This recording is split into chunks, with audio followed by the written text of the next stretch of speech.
Hello everyone, I want to introduce myself. And my name is Estu Widianingtyas, and I'm studying in POLITEKNIK KATOLIK MANGUNWIJAYA Semarang, Farmasi study program. And our topic today is case 17.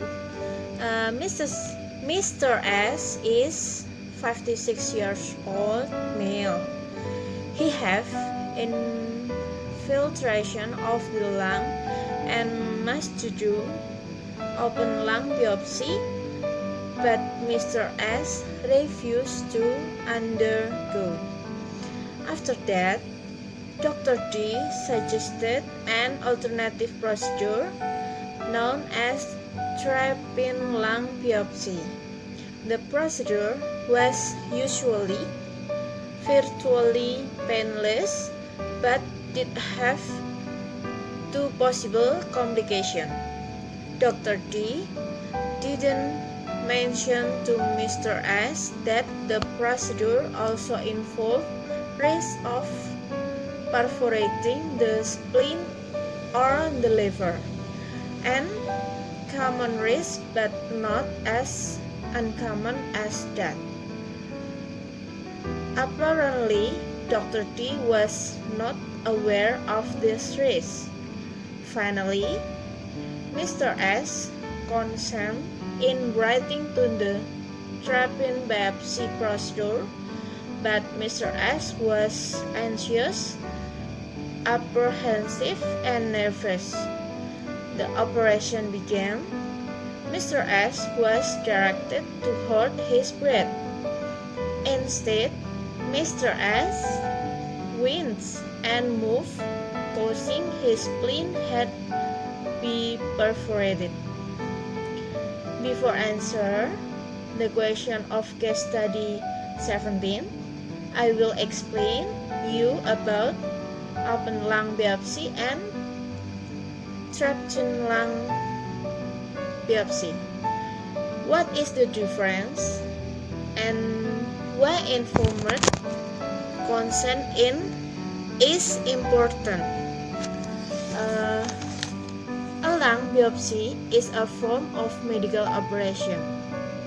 The procedure often involves the removal of tissue or growth from the lungs. There are various reasons why a doctor may recommend a lung biopsy.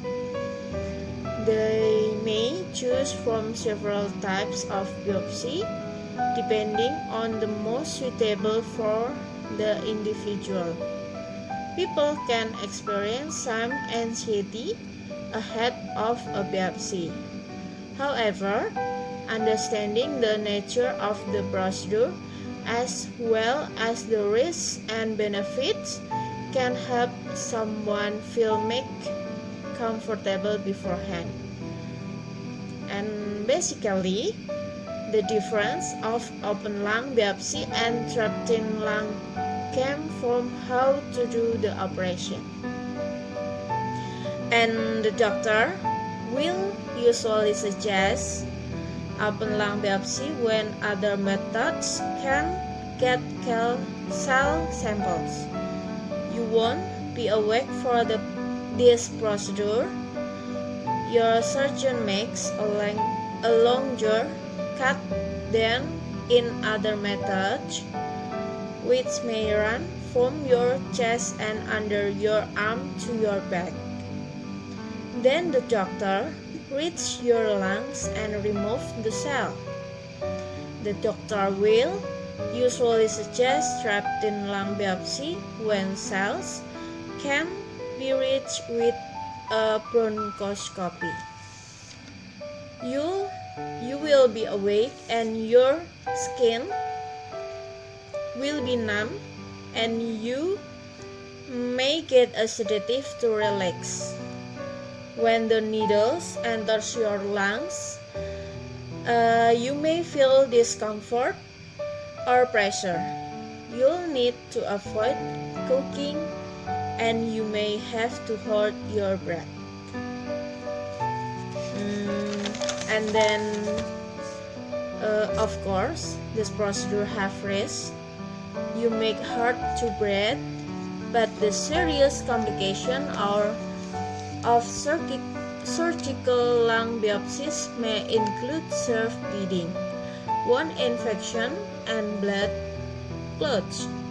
The patient should learn and understand the purpose, benefits, and potential risks of the procedure, and then receive the treatment. This process called informed consent, and the patient should give approval or denial about this procedure. The question of this case is taking into consideration that Mr. S, an extremely anxious patient, should the doctor have acted differently with respect to the explanation he gave to Mr. S? Yes, Dr. D should have acted differently than he did. The procedure and the risk should have been explained,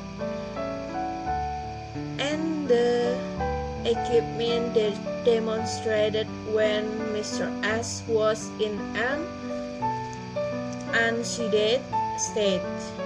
The doctor should teach the patient how to hold his breath, not move, and hold the pain before the procedure begins, because that is the correct of standard operating procedure. In this case, also explain that Dr. D aware that the procedure involved risk of perforating the spleen or the liver. It means that Dr. D do not really understand the risk that might occur. Mr. S was anxious patient, and Dr. D should want Mr. S confidence through better and more effective communication understanding. The nature of the procedure, as well as the risks and benefits, can help someone feel more comfortable beforehand. It's also important for the patient to feel the consent to refuse the procedure or keep that procedure for himself. This is my answer. May be useful. Bye bye.